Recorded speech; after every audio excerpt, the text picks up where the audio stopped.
So well guys, in this video हम देखने जा रहे हैं स्कैनएफ। स्कैनएफ क्या है एक्चुअली, इसको थोड़ा हम डिटेल में देखेंगे। देखो, जब हमारे पास वो पता है कि इनपुट लेने के लिए कुछ भी बचा नहीं है हमारे पास सी लैंग्वेज में, तो हम यूज करते हैं stdio.h, जिसे हम प्रिंट एफ लेते हैं। ठीक है, stdio.h है, उसे हम प्रिंट एफ को लेते हैं, फंक्शन को, जो सी लैंग्वेज का नहीं है। मतलब सी लैंग्वेज के पास खुद का कुछ आउटपुट दिखाने के लिए कुछ नहीं है, तो हम उसका यूज्ड फंक्शन लेते हैं जिसके अंदर फंक्शन रखा बना हुआ है। अगर मैंने बताया था stdio.h नहीं लगाओगे तो प्रिंट एफ यूज नहीं कर पाओगे।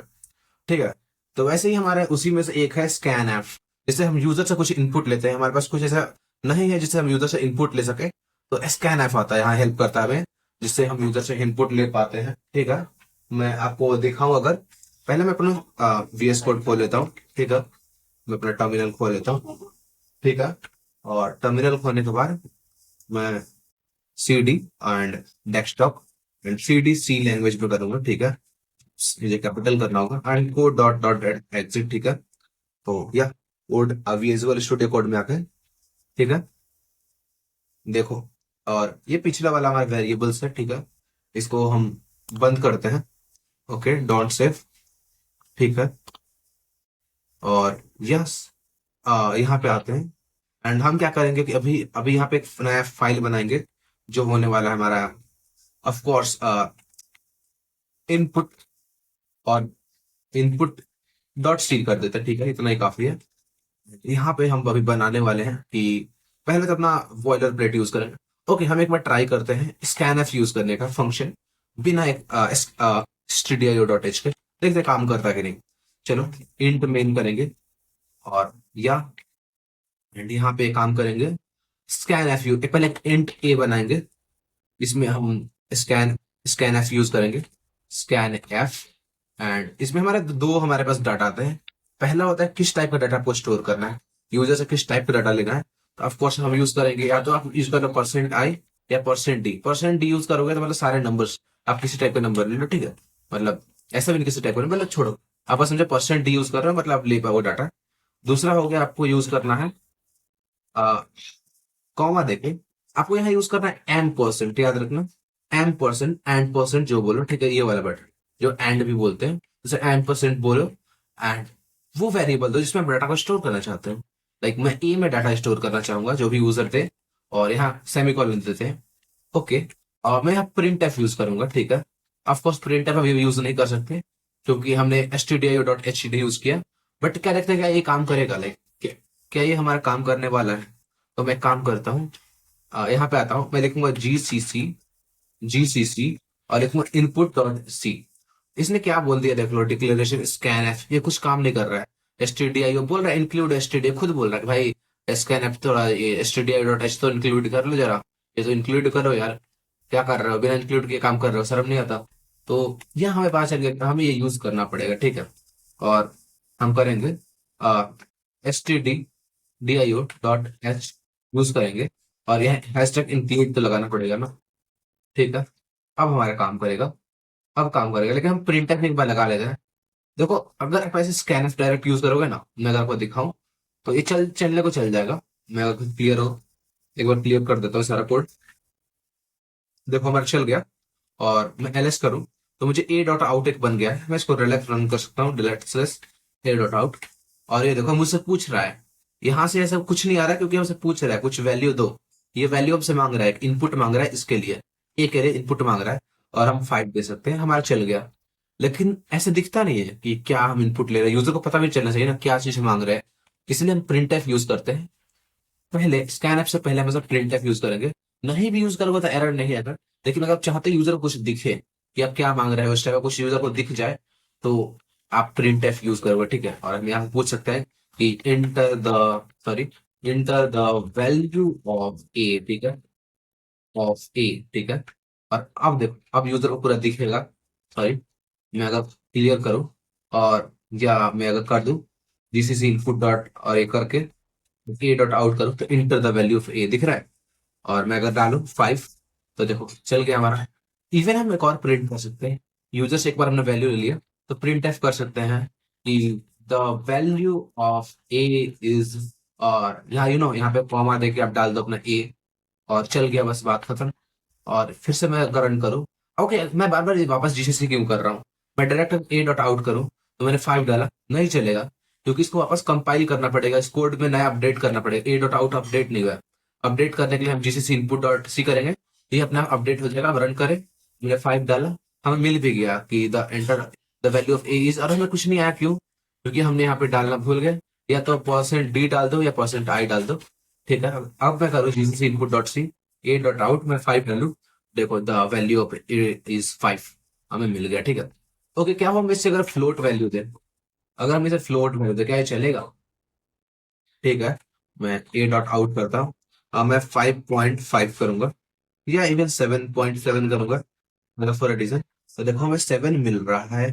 7 क्यों मिल रहा है हमें? 7.7 क्यों नहीं मिला? Because we are using int. याद रखो, जब भी आप इंट वैल्यू में फ्लोट ट्राई करोगे एंटर करने का, तो फ्लोट में जो भी लास्ट का होगा पॉइंट के बाद, डेसिमल के बाद सब हटा देगा, या फिर डेसिमल हटा देगा, डॉट और डॉट के बाद सब हटा देगा, बस बिना डॉट वाला चीजें रिटर्न करने वाला है, ठीक है। इस बात को सदैव स्मरण रखो।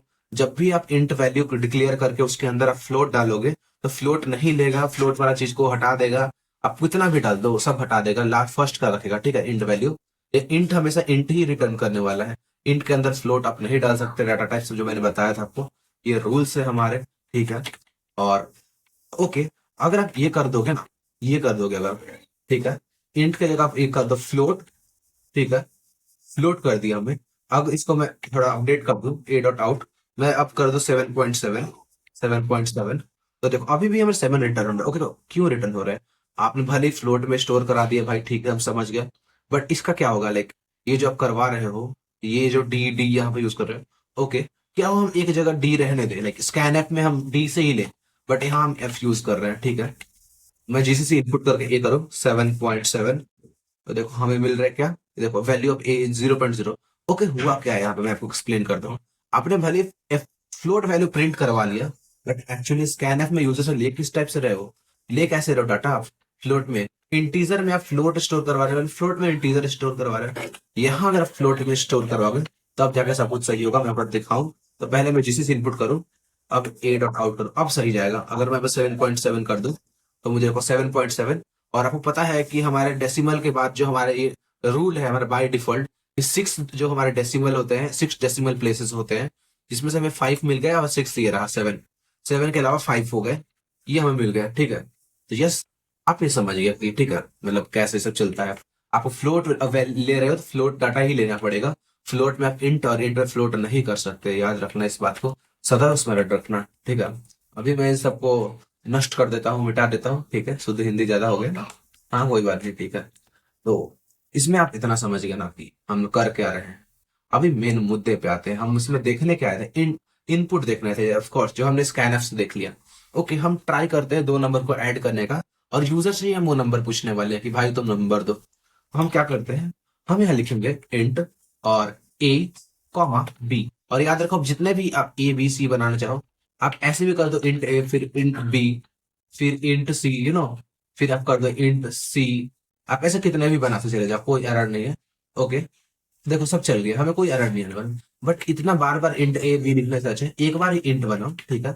एक बार इंट ए लिखो, बी सी जितने बनाना चाहो सब बना लो इंट में, और लास्ट में सेमीकोलन दे दो, आपका बन चुका है, ठीक है।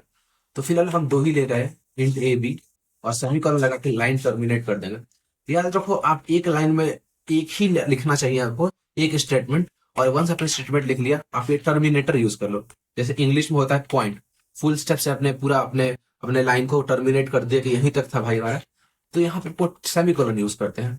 और इसके बाद आप एक और चीज है, फ्लोट ए कॉमा बी, ये भी कर सकते हैं। एक लाइन में 2 तरीके की चीजें रख सकते हो, बट रेकमेंडेड होता है, देखो कोई एरर नहीं आएगा, बट रेकमेंडेड होता है एक बार लाइन टर्मिनेट कर दिया तो नेक्स्ट लाइन में जाओ, कोड का रीडेबिलिटी बना रहे, कोई दिक्कत नहीं।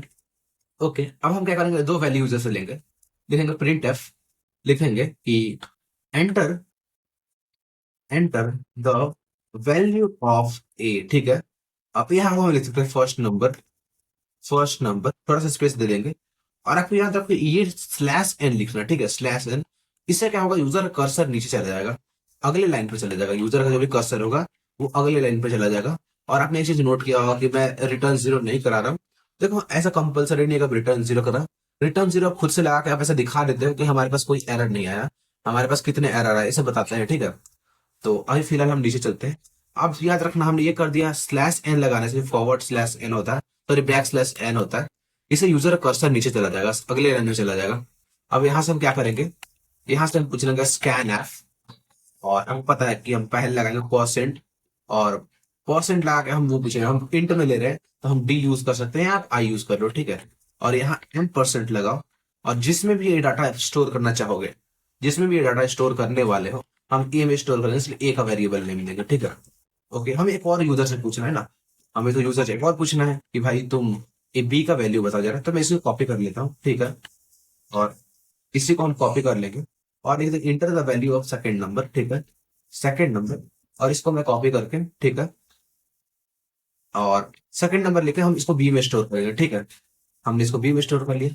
अब एक बार यूजर से हमें दोनों डाटा मिल गया, हम उसको बोल देंगे कि प्रिंट एफ, हम यूजर को बोल देंगे भाई thank you for giving us both the data, ठीक है, यूजर को बोल देंगे भाई थैंक यू दोनों डाटा देने के लिए। फिर हम दोबारा प्रिंट करेंगे, प्रिंट एफ लगाएंगे कि the value of A plus B, ठीक है, ए प्लस बी इज, और आप ऐसे परसेंट भी लगा देना, ठीक है, लास्ट में, क्योंकि हम उसको इंटीजर वैल्यू में रिटर्न भी करना होगा ना, इसीलिए तो हम लिख देंगे ए प्लस बी, बस दैट्स इट। और अब हम लगा दें एक सेमीकोलन, और यहाँ देखो सी लिया, और हम क्या कर देंगे, हम कर देंगे जी सी सी इनपुट डॉट सी, और फिर क्या कर देंगे, हम इसको रन भी कर रहे हैं, तो ए डॉट आउट है, मुझे तो पता होगा dot slash A dot out है, जब पूछ रहा है enter the value of your no number first, जैसे मैंने बताया था स्लैश बैक स्लैश एन लगाने से हम कर्सर नीचे चला जाएगा, अगले लाइन में चला जाएगा जो आ चुका है, ठीक है। ठीक है, हम एक काम करेंगे, इसको फर्स्ट नंबर देते हैं जो 7 for a reason, second number देते हैं कि like 18 king for a reason of course, ठीक है, और एंटर किया, thank you for giving us both the data, okay. और यहाँ पे एक चीज हमने दिक्कत कर दी, यहाँ लिखने के बाद हम यहाँ बैक स्लैश एन लगाना चाहिए था, ठीक है, लगा दिया। काम करते हैं, हम इसे क्लियर करते हैं, हम एक और बार रन करेंगे, ठीक है, और 7 18, thank you for giving us both the data, the value of A plus B is 25, ठीक है, तो 7 + 18 25, ठीक है, और 2 + 2 4 45, और ना हिटमैन फॉर रीजन। तो हमने ये सब डाटा निकाल लिया है, तो ठीक है, तो एक हमने बड़ा अच्छा प्रोग्राम लिख दिया दो नंबर को ऐड करने का। आप चाहो तो अगर आप इसको मल्टीप्लाई कर सकते हो, डिवाइड कर सकते हो, माइनस कर सकते हो, आप किसी तरह कुछ भी कर सकते हो, लाइक हम इसको जगह माइनस डिवाइड कर सकते थे, ऐसे ये कोड चल जाता, हमेशा ए डिवाइड बाय बी हो जाता, ठीक है, आप कुछ भी लगा देगा, ठीक है, लेकिन हम प्लस लगा दिए, आप समझ गए, ठीक है। तो ये बड़ा इजी होता है कि जब आप वैल्यू लगाते हो, ऐड करते हो ना, value of first and second, ठीक है, ऐसे हो सकता है, मतलब ठीक है, मतलब समझ रहे हो ना, स्कैन एफ क्या काम करता है, मैंने आपको बता दिया डाटा। अगले वीडियो में हम और भी आगे का एडवांस देखने वाले हैं, सी लैंग्वेज बहुत एडवांस जाएंगे हम, ठीक है। फिलहाल के लिए इतना ही, मिलते हैं नेक्स्ट वीडियो में, तब तक एंजॉय, बाय बाय।